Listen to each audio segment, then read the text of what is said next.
G'day, it's Peter, and I hope you enjoyed today's edition in regards to getting finance applications as you progress in your journey to get your first commercial property in 70 days. Now, you may have noticed that I used an old trainer's trick, or is it a trick of an old trainer? I'm not real sure. The trick essentially is you create something once and use it multiple times. So the video that you just saw was one that I created a little while ago, so I've actually tweaked it to make sure it's still current. And there's a few things that I just want to add in there in this process. Now, what you've done over the last couple of days is you've gotten yourself a piece of paper to show what you're worth, and then you've got a second piece of paper to show how much you can pay.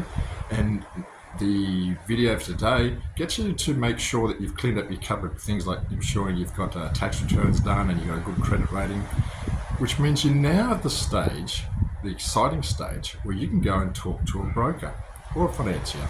Now, I would suggest that you talk with others around, see what's going on, because sometimes you'll find there are peaks and troughs in lenders. Like, for argument's sake, everybody that I had last month got financed from Bank of Queensland. And I thought, well, that's a bit unusual because it's not a really big bank, whilst it does have a decent focus on business. But it turns out that they had a restructure recently, and I think the person responsible for the restructure loosened up the lending criteria a little bit. So it looks like, okay, see, here's my restructure, and now, this is the profit we got from it. Sometimes there's a bit of politics, but it works in your favour. So talk to others about who they're using and use that as a starting point.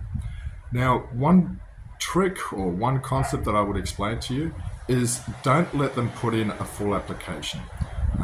When you approach them, if you are happy to make a phone call, that's great. If you prefer to do an email, then that's great as well. You can take care of that. Now, what you want to say is, "G'day, I'm Peter. I'm looking to buy a commercial property. Could we have a cup of coffee to discuss my future application and to work out how much you could hopefully lend me?" Because that's essentially all you want. You want out of that meeting a number, whether it's 100,000, a million, or 10 million. You want to have a rough idea on how much you can go shopping with. And if during that meeting, near the end of it, just say, look, if I did one thing differently to improve my chances to get a loan, what would that be? And it may be something like submitting your last tax return or cancelling a credit card.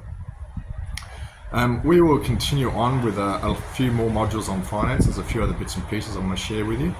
Get yourself a credit check organised, just a soft one so it's not recorded, because the new legislation in credit checks is that the details are held for 2 years. So if you've missed a payment 12, 18 months ago, it's probably still going to be on there.